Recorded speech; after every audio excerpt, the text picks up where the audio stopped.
SMT Nation, we back. In today's article, highlighted here from Sue Merrick and Fierce Wireless. I'll go ahead and link this in the description for you guys here. There is so much in this particular article that I want to kind of chop up and dice up and discuss with you guys here today, because I think what it does is it highlights how busy T-Mobile is, and I think also their eagerness to get into some multifaceted angles of their business.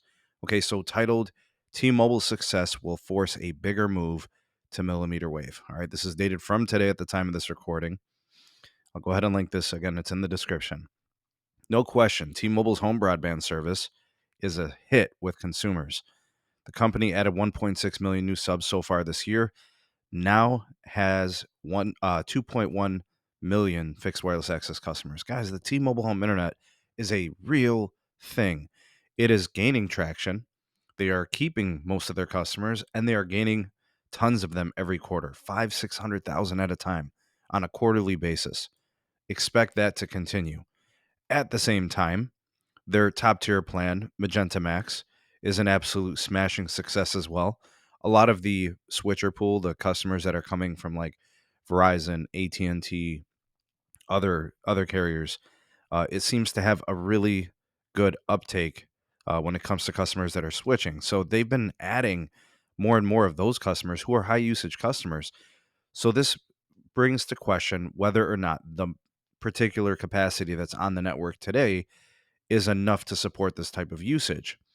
You think about things like gaming. You know, when you go to the home internet application and you look at video consumption on TV and you look at all the things that are going to be going on, lots of downloads.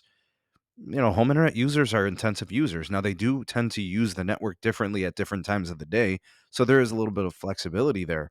But with Magenta Max becoming this high usage plan, with really high resolution playback, right?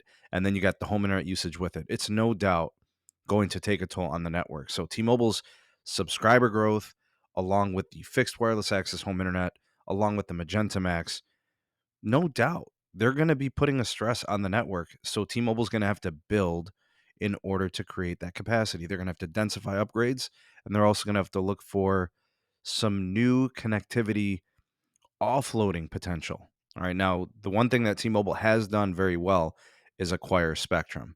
Okay. This goes back probably to like 2016 once they, got the low band from, the auction for the 600 megahertz. Since then, they have strategically purchased more spectrum at every auction. 20 megahertz here, 40 megahertz there, wherever they've needed it or think they'll need it in the short term and long term future, they're getting it, especially in millimeter wave. They got 47 gigahertz. They got 37 to 39 gigahertz. They got 24, 28 gigahertz. When they are ready to deploy this stuff, they have it. And it's going to have to be there for them. So some of the things that we're starting to see, right? The stress on the network from the mobile growth, the additional, 5G home internet customers, the Magenta Max plan being such a hit, along with that organic growth, it's really starting to fill up those channels.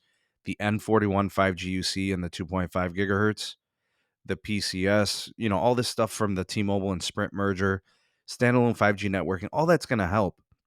But I think at some point we're going to be really starting to see them build out millimeter wave in order to properly do this. Now, I will say that, as a disclosure, Sue did quote me in this particular article. So big shout out to her and thank you for, putting my quote in there and adding this little tidbit into the article. I do believe that this is going to be a very strategic, and I think it's also going to be a very limited approach, meaning it's not going to be like what Verizon does. You guys are seeing Verizon add 10, 15, 17,000 million, 10 to 15 or 17,000 of these millimeter wave nodes all over the network throughout many different cities. I don't think that's going to be how T-Mobile is going to do this. Based on the engineering notes and the strategic plan they have moving forward, it's going to be situational.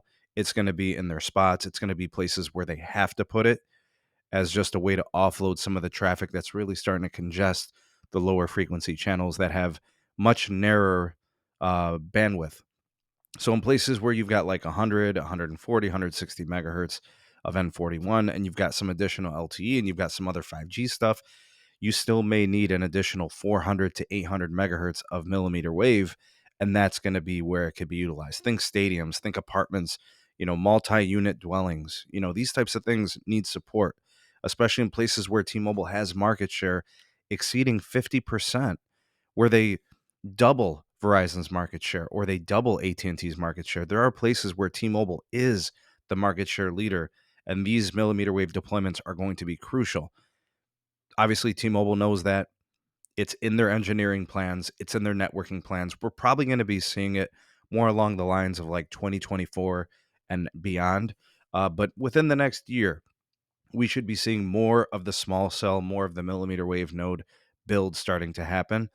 Uh, but you're probably going to be seeing them on macros first, and then at some point, with now kind of what we're seeing, and it's here in the end of this video, the end of the article here. It says T-Mobile is not ruling out the expansion of its fiber service. The company launched T-Fiber back in August of 2021 through a pilot company in Manhattan, and that's a very, very small scale operation for them, but it looks to be kind of the precursor of what they want to do in the future as they have become more interested in a fiber play. Okay, so according to a report from Bloomberg, citing unidentified sources, the company is working with Citigroup to find partners to build a fiber network for the home broadband market, because it simply is not realistic to grow at the pace they're growing, and to be able to support a fixed wireless service is going to be very challenging. Most of the time when people add customers like this, it's through a wireline business model, and they simply can't do that. A, without millimeter wave, B, without owning and operating your own fiber. It's all of those things together. And this is why I started, the video as saying T-Mobile is very busy. You're going to be seeing a very different company in the next 2 to 3 years. You're going to see a company that's going to refocus on millimeter wave, right? And you're going to see a company that's going to begin a new focus on fiber. I think by 2024, you're going to see something very tangible here. I think 2025 is going to be probably the most monumental year for them as a home internet company, and then also as a whether it's fixed wireless or fiber wireline. I think we're going to be seeing both of those things starting to scale here within the next 2 years. You guys got to keep in mind, it is essentially 2023. It's November 7th, 2022. All right. So we are literally just a month and a half or almost 2 months away from the start of a new year, when a lot of these plans are going to start to kind of show a little bit of the groundwork being built. Okay, so big shout out to Sue and the fine folks at Fierce Wireless for, putting together this article. I think it does a really good job of putting all the elements of the T-Mobile business plan and their business model moving forward. All options are out there for T-Mobile. There's a lot of things going on there. It's very exciting. It's the same things that AT&T explores. Okay, although it's obviously a much smaller scale, it's the same things with the Verizon business, right? Fixed wireless access, wireline home business with the FiOS. It's a lot of those same things. You're just seeing kind of like the greenfield nature of this business and what the new T-Mobile is going to be looking like. When they got the Sprint merger cleared, they knew they were going to be a much bigger company. They've put themselves in a financial situation where they can start to make some moves and kind of develop some new business revenues, some new service revenues, and new business tentacles, if you will. And I think it's just important to note that this is the very early beginnings of this. Do not expect this to happen overnight. This is going to take several years. Look for new CapEx guidance, probably starting in 2024. Again, I am pretty well aware and informed about the network and the engineering plans moving forward, kind of understanding how they're going to be doing this. It's just going to take a little bit of time. Do not expect this to happen overnight. This company is very careful about their spending. They're not going to put themselves in a financial position that's going to hurt. Hence why you see them looking for investors of capital into this fiber network build for them. They're not just going to jump in, right? Things are going to happen slow and steady, and they're going to be looking for a co-capital investor to go in with them, and probably a few investors actually.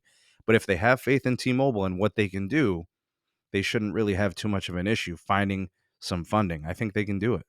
What do you guys think of all this? Comment down below. You all the voice of the people, the SMT Nation. Let your voice be heard. Like, share, subscribe for more, and turn on that bell notification icon to never miss an upload. Links in the description for all things going on with the channel. And of course, words of positivity from the Sneed Man. Every day is a new opportunity to be great. Go out there and be great. Thanks for watching. See you on the next one. Peace.